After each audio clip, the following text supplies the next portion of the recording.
Eagles, Packers, a giant NFC showdown to kick off the season in Brazil. Who wins it? Crossover Thursday coming up next.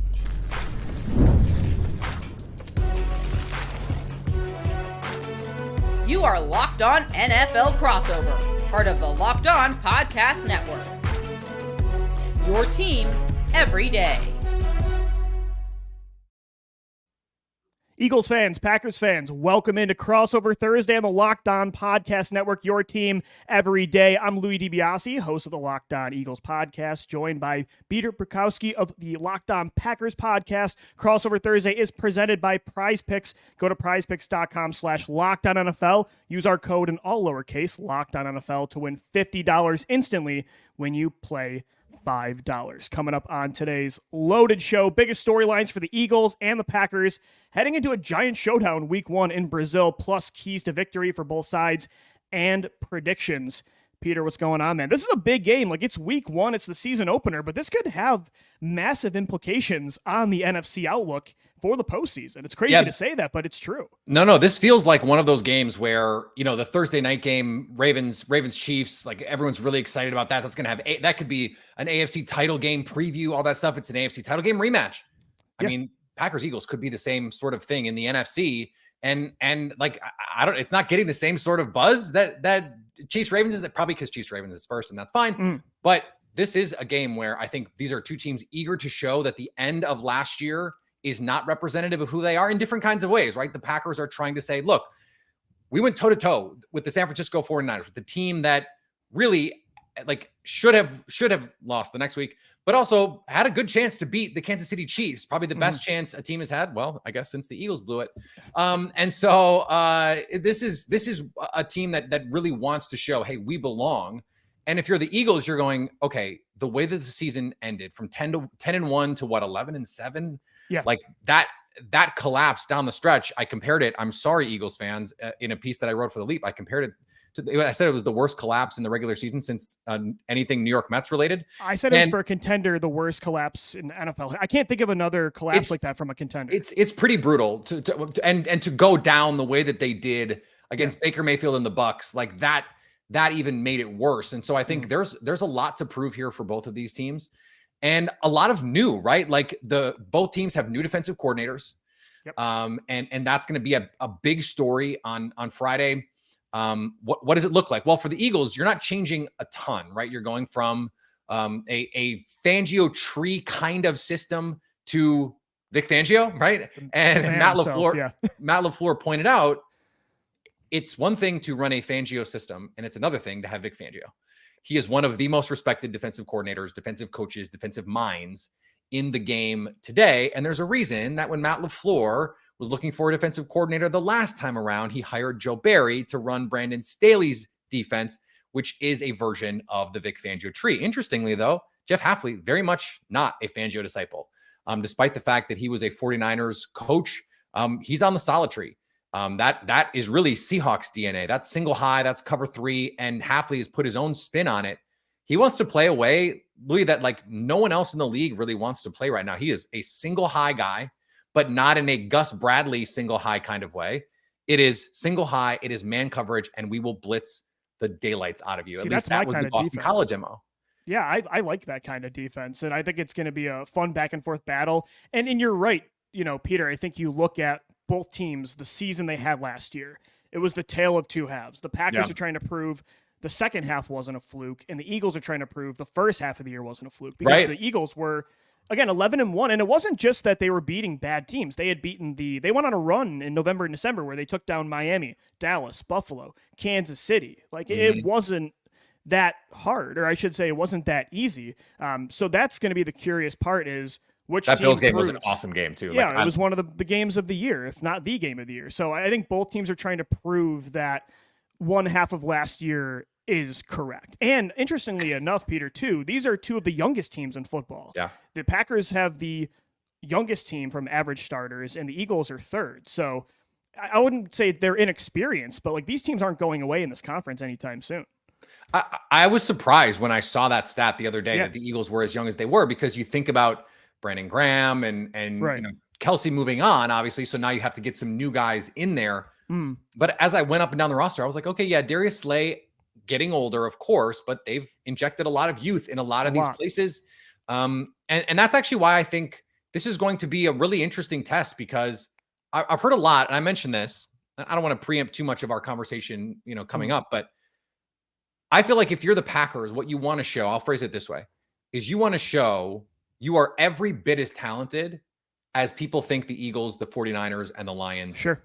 are. Whether or not those teams are actually that talented, we will see. Whether or not the questions that we have about those teams are as glaring or as important as what the Packers have. But this is their opportunity to go, look, yeah, we beat the Cowboys. There's been a lot of hand waving of that Cowboys game for reasons that I don't quite understand. Like, I understand Dak Prescott has not won a lot of big games.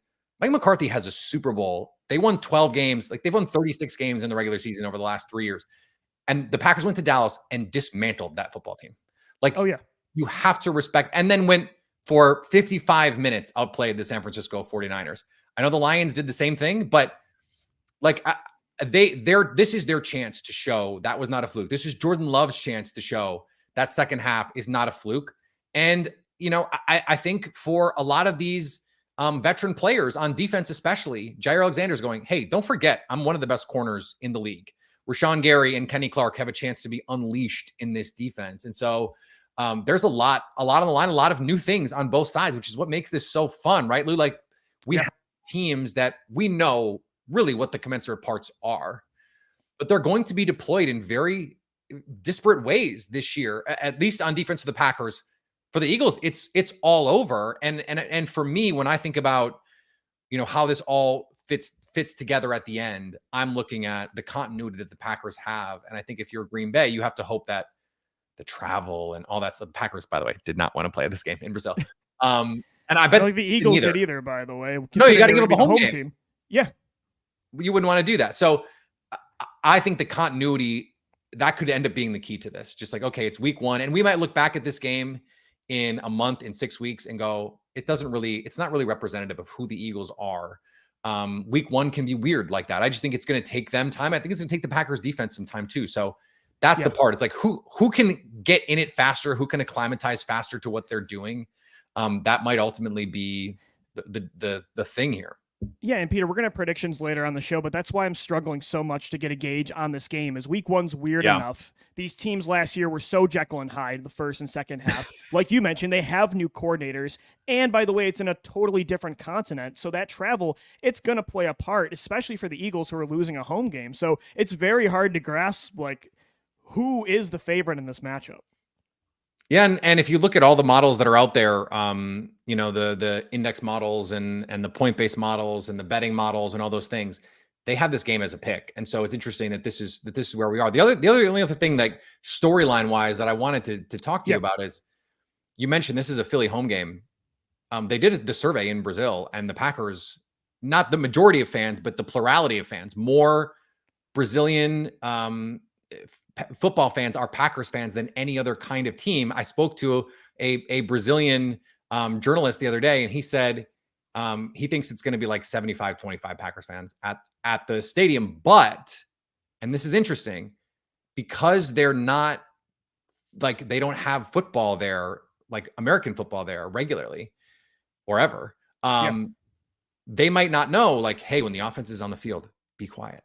Like, it may be one of those things where the Packers and the Eagles are each going to have silent counts at some points in the game. There might not be any sort of home field advantage. Right, exactly. That it may just be this raucous atmosphere that you just have to sort of muddle your way through. And I think in a lot of ways that could just make it really fun. Like, the soccer crowds are great. They're just like, they're pitched at a 10 the whole game.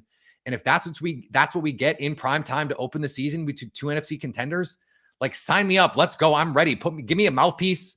And let's go. Let's do it. No, I totally agree. I think this is going to be a great matchup. We're going to continue to get into matchups, storylines, keys to victory, and more coming your way right here on this Crossover Thursday edition of Locked On Eagles and Locked On Packers. Locked On Eagles, Locked On Packers. We are sponsored today by PrizePicks. PrizePicks is America's #1 daily fantasy sports app with over 5 million active members. PrizePicks is the easiest and most exciting way to play daily fantasy sports. Unlike other apps on PrizePicks, it's just you against the numbers. All you do is pick more or less on 2 to 6 players, stat projections, and watch the winnings roll in. One Jalen Hurts yard actually means one win on PrizePicks every week in September. That's right. Only 1 yard gets you an automatic win every football weekend in September. 4 weeks of free W's. Don't miss this deal in PrizePicks because it's gone when September ends. PrizePicks is the best way to get action on sports in most states, including California, Texas, and Georgia. I'm thinking the one bet I'm going to ride with, one pick for sure, the Goblin pick. A.J. Brown over 49.5 receiving yards. It's a tough matchup when Jair Alexander is on him, but A.J. Brown last year had over 50 receiving yards in 13 of 17 games. Download the PrizePicks app today. Use our code LOCKEDONNFL and get $50 instantly when you play $5. That's code LOCKEDONNFL on PrizePicks to get $50 instantly when you play $5. You don't even need to win to receive the $50 bonus. It's guaranteed. PrizePicks. Run your game. Thanks so much for making Locked On Eagles and Locked On Packers your first listen each and every day. Guys, make sure the new Locked On NFL is your second listen. Locked On NFL is now 2 shows every single day. First, the madman Tyler Rowland kicks off your morning with a double shot of NFL espresso, and then stop by the barbershop with Tony Wiggins for some real NFL talk. Add in the Locked On local experts, and you get unprecedented NFL insight, hot opinions, detailed breakdowns, all in just 30 minutes. It's the new Locked On NFL, and it's twice a day. Make the madman Tyler Rowland and the barber Tony Wiggins your second listen at the new Locked On NFL on YouTube or wherever you get your podcast. Yeah, so Peter, there's a lot of storylines. We were already getting into them. I feel like for the Eagles, there's so much change that we know is in place on both sides. Like brand new coordinators, Kellen Moore, Vic Fangio. Your offense, the core is still intact. They're all locked up and established. But on defense, it's so young. Like you mentioned, you were surprised by why the Eagles are so young, the third youngest team in the league. It's because it's pretty much all like first, second, third year guys. And Howie Roseman finally, he doesn't really do this often, but he finally said, like, we need to see through the long-term investments, and it's sink or swim time. Do we know Nolan Smith's going to be established and be a contender, or I should say a reliable pass rusher on the edge? Jordan Davis, do we know he's going to be more than a nose stop, run stopping, 1 or 2 down kind of player? That is he going to rush the passer? We're not sure. And so is Nakobe Dean going to finally be an every down linebacker? But Howie said, I've invested so much from the draft in these players that we've got to see it through. And it's a tough matchup because the Packers are young on offense, but they're deep and they're very multiple when it comes to the positions and what they can run. Yeah. And this is something that I've been talking about all week. And I did a stream yesterday, and I was like, the thing about this is I've never, this is not, Eagles fans will get mad, but I've just kind of never seen it with Kellen Moore. I've never seen and I'm not saying he's a bad coach. What I'm saying is I've never seen the Wunderkind tag that he has at times had over his career, where okay, after, they had, Dallas had that really, really good 2021 season. And it was like, okay, maybe he's actually the next head coach of the Cowboys. And then in 2022, it wasn't quite as cute. And so then he moves on. He goes to the Chargers. I don't know about you, but I was not particularly impressed with anything that happened in Los Angeles that year. Now, maybe that's just Brandon Staley's stink, and we can't really talk about that. But what do you think like the biggest change is going to be? Because I look at what I saw last year. This was still in the aggregate a good offense. I don't think it was the worst managed offense in the league. So like, what is the step up from Brian Johnson to Kellen Moore? What is it that you are hoping to see change? I just think they need to be less predictable. And I actually like what you said. I don't think Eagles fans will be upset by that take. I don't think anybody said when Kellen Moore was hired that, here's this new guy from the Sean McVay or Kyle Shanahan coaching tree. Yeah. He's going to replace Nick Sirianni in 2025. I think what Kellen Moore represents is just a philosophical change the Eagles had to have, where he presents more pre-snap motion. He's going to put more, I should say, responsibilities on Jalen Hurts when it comes to multiple reads. Like he's not, for the blitz, they're going to finally have hot reads and answers that aren't just Jalen Hurts pulling a rabbit out of a hat. So I think it's more Kellen Moore's philosophies that people are buying into or are excited about, and it's not Kellen Moore himself. At least that's my perspective. I don't know how fans feel, but I think they needed to become more multiple, Peter, because last year, yes, you look at the numbers, they weren't a bad offense for the majority of the year, but they were relying solely on elite talent on the offensive line, receivers, Jalen Hurts. The coaches did not bail out that team ever. And that's the thing, like the coaches never elevated that talent. They're already elite, but like the system never made it easy on them. And I think once, Jalen Hurts' confidence was shot, once Devontae Smith and A.J. Brown got banged up at the end of the year, they had no answers, and that was glaring. Yeah, I was looking at it, and they were 10th in DVOA last year, 12th in weighted DVOA, but they had the best offensive line in the league. If not the best 1-2 receiver punch, like a top 3, 1-2 top 3 group. at least, yeah. You have a quarterback that is really highly regarded. I still kind of don't know what to make of Jalen Hurts. You and I have talked about this. We talked about this on Locked On Sports today, and I've talked about it with Gino as well. Yeah, I kind of still don't know what to make of Jalen Hurts, and maybe that's my failing. It is just one of those things, right? I don't know what to do with him.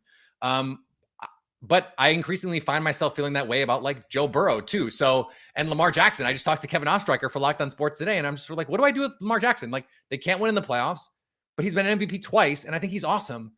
So I don't know what to do with him. And I guess it's just the unbearable standard of Patrick Mahomes, where it's like, okay, no one is Mahomes, and so what do we make of everybody else? Like, that's the thing here. And so what struck me about Philly last year, they had all this talent, 10th in DVOA. So like, that should not be the case. Like, this should have been one of the 3 or 4 best offenses in football. And I just like, what is Shane Steichen just that good a coach? Like, is that where we landed? It's maybe a little of that, and I think Nick Sirianni, unfortunately, might have been that bad of a game planner on offense. And I think it's why they took responsibilities away from him almost completely. And yeah, Brian Johnson had a lot to do with it. He was the play caller. Love that. We're going to keep you, but like, please don't touch anything. It's an awkward thing, at least in my opinion. The vibes seem to be good right now, but my issue with that, Peter, always, and it's why I respect the Packers so much, and I love the setup they have with LaFleur and Jordan Love, is if your head coach isn't the play caller, or at least the head of the offense, for me, every year, like, there's going to be, that continuity is going to be lacking. Because let's say Kellen Moore, they ball out this year, he might get a head coaching job next year. And if they're terrible, he might get fired. And every year, that could be the situation. And that's why I always wanted, and that's what Nick Sirianni was hired to be, was the head of the offense. So at least that's where I'm at. And I that's why I like the Packers setup more than the Eagles from a coaching perspective. Well, and the question, I think, in this game is how fast can you make those changes? Like, okay, you're going to install, concepts that can attack more of the intermediate part of the field, which they could not do at all last year. It was like, if you're not hitting a deep shot or some sort of underneath catch and run, you just don't have an offense. And okay, so I think Kellen Moore can do that. That is part of what he does well. But you have to have answers versus the blitz. Jeff Hafley, one of the most blitz happy. I was going to say, he's an attacker, right? It sounds like it. Yeah, in college football, even without great talent, he's like, we're gonna send. I think no one, but certainly top 5 in terms of blitz rate on third down and in the red zone in 6-man pressures and 0 pressures. Like, he is going to come after Jalen Hurts, and so he's going to test this. He's going to test this offense. This is a great first test. Like, let's say if they fix their problems from last year, like, it's here it is in Brazil, exactly right away. Exactly right. The last thing before we get to keys to victory. Yeah. I have to ask you about this, because I wrote about this earlier in the week at The Leap, a newsletter I would love for everyone to subscribe to. Is I think there is genuinely a lot of pressure on Philadelphia. Maybe not to win necessarily, but to look good, to look like we've solved some of these problems. Like, it might just be that the Packers are really good, and in 6 weeks, if the Packers win, I'm not going to take that as a given, but let's just say if the Packers win in 6 weeks, we might go, okay, well, they might just be the best team in the league, or they might just be the best or second best team in the NFC. And so it's fine. If you lose 27-24 or 35-31 or whatever, it's fine. Yeah. But it seems to me there's a lot of pressure on this team to show there's a step, there's a change that's been made here. And if they don't, I would worry about that. And the psyche of this team after all the changes that were made, to just go, we were so close, and did we just miss our chance? And now in the offseason, like, if the season doesn't go the right way, do you have to replace Nick Sirianni? And then what happens to Vic Fangio and Kellen Moore? And then you sort of spiral into this dark place. Yeah, no, I think there's a lot of pressure on this team, and it's very reminiscent to 2020, where they made change, but they knew the window was open, and they had, I don't want to say this is one last shot because the core is in place, it feels like on both sides. But yeah, there's a lot of pressure on this team in this first game to show that that second half of the year was a fluke, and their window has been open longer. So there is more pressure just naturally. The Packers are so young, and they weren't even really expected to be there last year. So I think, too, for their psyche, Peter, because that was such a massive part of why they collapsed last year was a confidence thing. And in the locker room, the fingers started to be pointed. So the vibes they're right now, they're high, but I do wonder, like, if they start to struggle, where will that be at? So they need to start this thing off on the right foot. They've never lost in the Jalen Hurts, Nick Sirianni era, week one. I think it's more important now than ever to get that first win. Yeah, I mean it's the kind of thing where I don't want to make excuses preemptively. Philly fans will immediately jump on me for saying like, "Oh, the Packers can lose." I think the Packers want to win. Like, let's not get that twisted. I just think there is a different level of pressure. The Packers were 2-5. No, I agree. I think Eagles fans would agree with that. Yeah. Yeah, and so I just think it's a different set of circumstances, and I'll be interested to see how this is all going to shake out. Let's break down the matchups. Let's figure out how we're going to figure out what's going to happen here on Friday night. Let's do that. Crossover Thursday is sponsored by LinkedIn Jobs. When you're hiring for your small business, you want to find quality professionals that are right for the role. That's why you got to check out LinkedIn Jobs. They have the tools to help you find the right professionals for your team faster and for free. LinkedIn isn't just a job board. LinkedIn helps you hire professionals you can't find anywhere else, even those who aren't actively searching for a new job but might be open to the perfect role. In a given month, over 70% of LinkedIn users don't visit other leading job sites. So if you're not looking on LinkedIn, you're looking in the wrong place. On LinkedIn, 86% of small businesses, they get a qualified candidate within 24 hours. Hire professionals like a professional on LinkedIn. Post your job for free at linkedin.com/LockedOnNFL. That's linkedin.com/LockedOnNFL to post your job for free. Terms and conditions do apply. Crossover Thursday, Locked On Eagles and Locked On Packers, brought to you by PrizePicks. Go to prizepicks.com/LockedOnNFL. Use the code in all lowercase LockedOnNFL to win $50 instantly when you play $5. Matchups for Eagles, Packers, and Brazil. And Peter, I think there is a lot of good ones on both sides of the ball. But for the Packers, like, what's the number one key to victory? What's the one matchup they have to make sure they win? I think this is really the contained players for the Packers versus Jalen Hurts. In 2022, Jalen Hurts ran for over 100 yards on the Packers, and most of it was not in the designed run game. Most of it was it's third down or it's second and long. Yep. The Packers are playing man coverage. They're turning their back to the quarterback, and Jalen just takes off. And it's four-man rush or whatever it was, and that just can't be what happens in this game if you're the Packers. You can't give this offense free yards because they're too good at the skill positions. They're too good in the run game with Saquon Barkley in this offensive line. We assume, right?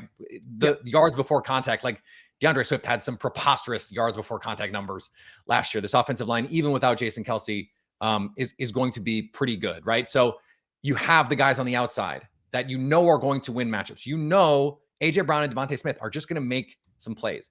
It can't be that everyone's covered and he just took off and made the play. So you can't let Jalen Hurts beat you with his legs. It's a close cousin to what I said earlier in the week, that the key to this game is tackling. Like A.J. Brown, one of the toughest receivers to tackle in the league. Saquon Barkley, at times in his career, one of the most difficult running backs to tackle in the league. The Packers could not tackle him last year against the Giants, or in London 2 years ago. So, okay. And Jalen Hurts, we know, is a problem in the open field. So that's the key to me. Is it's sort of like the Packers defenders versus Eagles ball carriers, but that's too broad. So like, we'll do the contain thing, because I think that's really the key here. Make Jalen Hurts beat them from the pocket. And I think that's where you're going to have your success defensively. I think the Eagles' first key to victory, too, is also from a rushing perspective. It was a talk about Jekyll and Hyde last year. Like, the run defense perfectly represents the season the Eagles had. The first half of the year, they were a top 3 rushing defense. And then the second half of the year, Peter, they were a bottom 3 unit. Yeah. And a lot of that was Jordan Davis. Yeah, they're the anchor. Jordan Davis is the anchor of that run defense.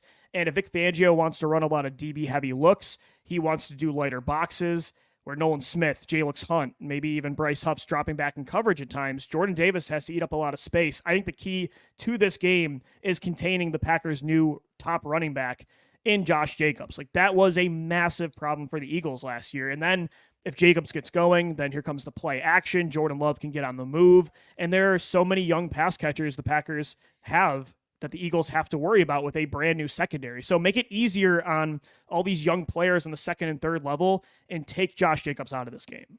One thing that I think the Packers can do, and it's something that I haven't really talked a lot about, but it was a conclusion that I came to as we were getting ready for the show and I was prepping for it was, okay, Jordan Davis, part of the problem is he just can't play a lot of snaps. He's kind of just too big for that. And on the edge, the Eagles are kind of small.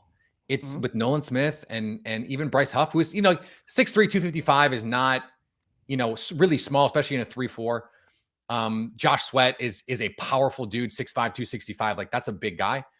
But I think if the Packers can run a lot of plays, like go quickly, go some tempo, and force Jordan Davis to stay on the field, force Bryce Huff, who has never been a full-time football player, to stay on the field. I think that that's the kind of thing that you can wear this team down. It's week 1. You're going to be gassed anyway. Like, this is, you guys, be prepared. The second quarter of this football game is going to be ugly. It always is. Like, everyone's geeked up for that first quarter, but like the second half of the first quarter into the beginning of the second quarter, it's always the ugliest part of any week 1 because you're like, okay, we haven't done this in 9 months and I'm going to die. And so that's when maybe not the first drive, maybe not the second drive, but that like third, fourth drive, you go up tempo and you try and keep those guys on the field and you try and like run it down their throats. I was joking with Kevin Ostreicher, like that last preseason game for the Packers, they said, we're going to come out and we're just going to bully this Ravens team. And I know it's second and third stringers, but they came out and they ran the ball down those dudes' throat. And it was an assertion of dominance. It was an indication of intent. This is what we're going to do, and you can't stop us. I think the Packers have to have a couple drives like that where they're just like, this is what we're going to do, and we know you can't stop us. And maybe that seems silly because it's like, yes, have 3 or 4 really good drives, and you'll probably win a football game. But you know what I mean? Like, it is a signal of intent kind of thing where you are dictating terms. And I think that can be the difference for them.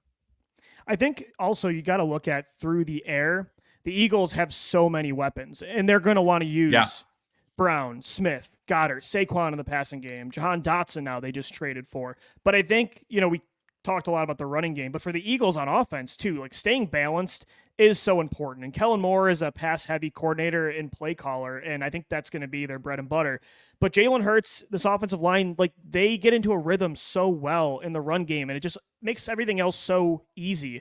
And I don't think Jalen Hurts is ever the kind of guy that's going to drop back and be comfortable 50 times a game, and every time the defense knows it's coming and still have success. Like, I think he can be that player, but they operate better as a balanced attack. And I think with Saquon Barkley, this is the best offensive line he's ever been behind. Oh, by far. And it's a good Packers front for sure. I think the key is like those 2 new starters. Cam Jurgens at center. He was a right guard last year, but this is the first time he's at the center spot. Mekhi Becton, brand new to the right guard position. Can they contain like Kenny Clark? That's a huge matchup in this game. And it's not just Kenny Clark either. It's Devontae Wyatt. It's Carl Brooks. Like, they can cycle through these interior guys who can create problems too. And so, you got to be ready for that. Last thing I want to say here is I've been saying this all week. I'm fascinated to get your input on this. Yeah. So the Packers, I kind of feel like the way to play this Eagles team is to do kind of what Joe Barry would like to do and didn't do in 2022 for whatever reason. It's play 2 deep safeties, make them matriculate the ball down the field, no big plays, and just say at some point you guys are going to screw up. Whereas what Jeff Hafley wants to do is play single high, invite you to take your shots along the sidelines, blitz you, which I do think favors the Packers in that way.